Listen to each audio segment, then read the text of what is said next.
Kabali Solo. Bo s'abonner belé, bo s'abonner belé, bo s'abonner. Na www.banka-com.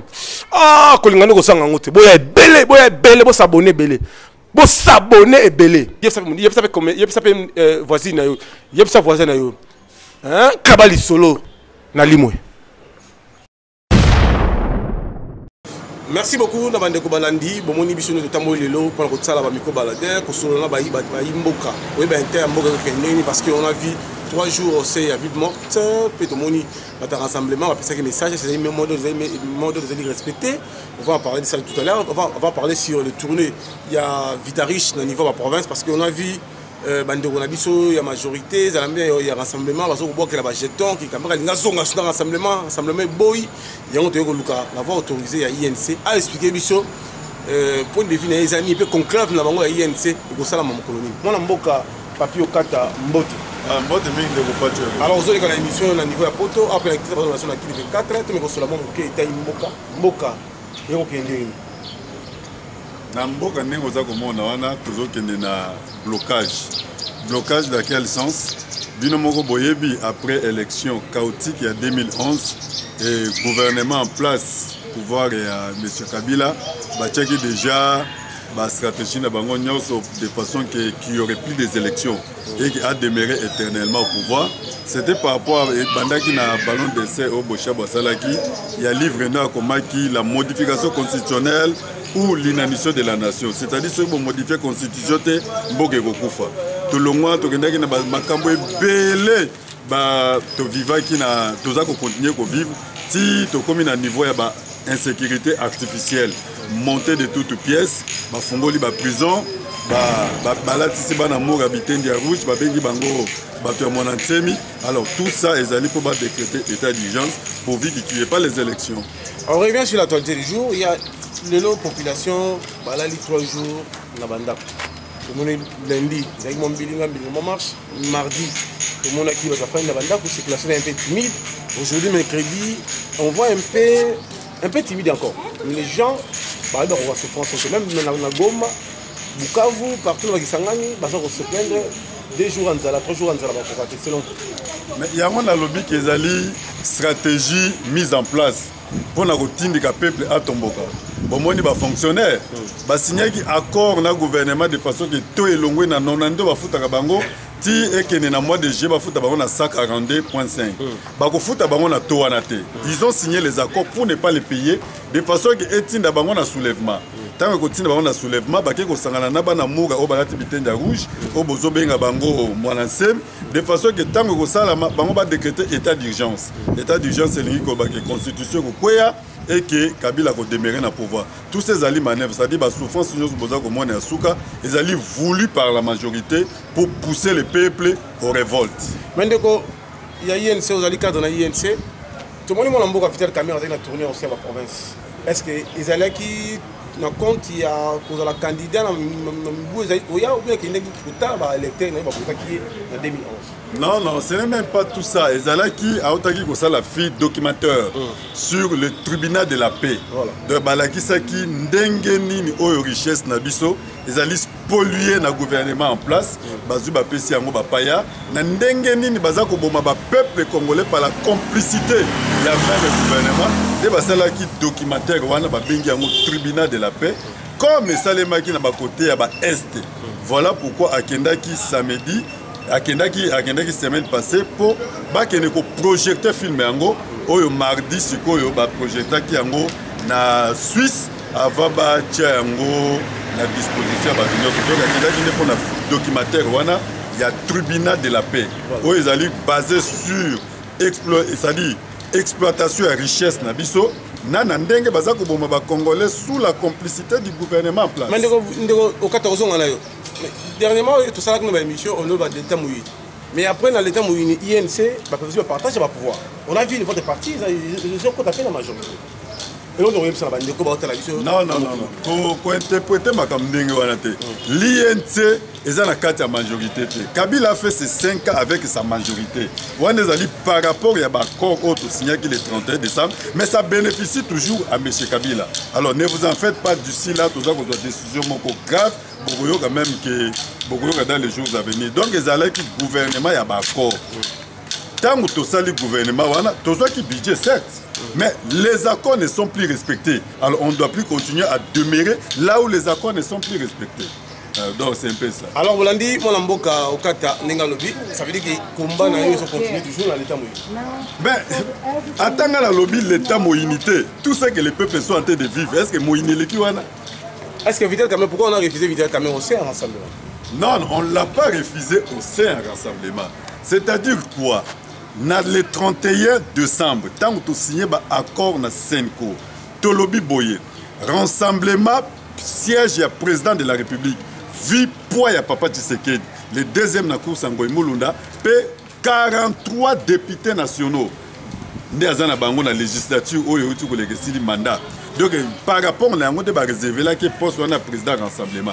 On n'a pas réservé ce poste dans rassemblement tant que comme il est là rassemblement au Lengankoy soutenu par Kabila, rassemblement à Félix soutenu par Moïse Katumbi. Non, nous on n'a pas fait les accords par rapport à tout cela. Alors voilà pourquoi tout le bas qui tout ce que les Kengo sont en train de faire avec Minaku, d'abord, ils ont écrit, ils ont la carte de démarche, ils ont et pas nabiso non événement. C'est-à-dire que Kengo et Minaku n'avaient pas la qualité, il y a invité INT pour na mutu ou ya aider Kabila de façon que va organiser l'élection. Nous ne sommes pas dans ce jeu-là. Ce n'est pas que Baboyi biso n'est au boyi, on n'était pas là. Et tout ce que vous faites contre et ça nous, c'est contre nous. Voilà. Bolandi mon amboka au Kata tamuke na la question na suka parce que TV Zali radio T topo tokoso malama muke qui est le leader des rassemblements selon vous c'est Félix Tshisekedi ou bien c'est le président Suvinda comme chef au sein rassemblement de oui bien là comment réseau sexangai Lobby Solina batu ya G7 ba singa babi mais pourquoi vous faites même cas à rassemblement wana tous les moïsistes, Moïse, G7, AR, nous sommes loin d'un rassemblement. Déjà, vous les a coquilles. Donc, rassemblement depuis Moukolo, Félix a fait ça qui ambitionne qui a comme candidat. Alors, de l'autre côté, quelqu'un qui a échoué aux élections pour le président de la République, le 33 sur le 33. Quelqu'un qui a postulé na Tchango, a échoué lamentablement comme député national, a commis l'ambition à provinciaux. Alors, comme Kabila Monique, c'est lui qui peut l'aider pour qu'il n'y aura pas les élections, ne vous en faites pas, tout ça, le peuple ne font même pas cas de ça. C'est-à-dire que ce soit que ce soit Félix, que ce soit vous dites tout ça, nous c'est le peuple. Il y a un cap vers les élections. Message au peuple, c'est le peuple qui est s'enrôler. Tant que si ça s'enrôler, tout matato qui y aura les élections. Parce que si là vraiment on les garantit par rapport à ça. Si le gouvernement est à la mesure c'est parce qu'on a dit qu'il n'y a pas d'argent. Ne vous en faites pas. Ne vous en faites pas tout ça. On n'a pas besoin de tous ces discours-là. Qui est l'argent ou pas, tout ça qu'on a fait. Kabila a fait ces 2 ans, il faut que Mboké continue. Le pays ne doit pas s'arrêter à cause d'un individu. Là, ne vous en faites même pas. Moi, Mboka, je suis souka na yo, mais kasi bande ko basa ko tala biso. Papi au 4 comment nous s'enrôler au sein base na yo. Est-ce que relation na secteur na yo ya moya lukunga ya funa ya to na funa parce que vous avez député national. Au niveau il y a l'électeur no ya funa relation est parce qu'on a dit que monde des alliés qui est lié mais jour on voter bateau dans ce peuple. Est-ce que Joseph au 4 aux en associé à la population? Beaucoup qui cause peuple mobimbaté beaucoup ko limiter quand niveau ko lia. Biso to lingi ke to comme appel na niveau où ba mususu ba komi nango ke ba peuple baza ko voter candidat par rapport à ba idée. Baza ko voter par rapport na ba projet de société na ye. Donc c'est-à-dire on est politique ou ya bino boza ko appauvrir peuple pour se limiter quand na niveau ko lia. Mais partout on passe, on sensibilise la population. Il y a ko la gisa bango que il y a que eux qui peuvent sauver ce pays. Donc, tu as coupé sa population, message, me sous-souté, que sa population a se prendre en charge, comme Mouzé a dit, ça peuple a se prendre en charge. Mais les gens de PPRD disent 2017, Kabila ou rien, 2018. Donc, on voit INC, ils disent que le défunt de Joseph Kabila, c'est M. Vital Kamel, selon vous. Est-ce que c'est confirmé? Tous en Babylone comme Mike wana te pour nous Kabila est déjà conjugué dans le passé. Mandat nécessaire qui a fini na inane wana par rapport à l'accord. Alors, que ce soit les slogans PPRD, que ce soit tout ce qu'on dit là, dauphin ou dans la famille, les mots dauphin. Or, l'INT n'est pas dans la famille. Cette relation, il y a Jean-Pierre Kangoudia avec Vital Kamerhe. Parce qu'on a vu Jean-Pierre Kangoudia à Embarrassou, Vital Kamerhe au téléphone. Pierre Kangoudia. Ouais. Pierre Kangoudia, c'est notre secrétaire politique national en relation avec d'autres partis. Alors, biloko yo ba journaliste, yo ba ça la journalisme, il y a chantage, bah Moukeba et tout ça. Nous on ne se fait pas de ça.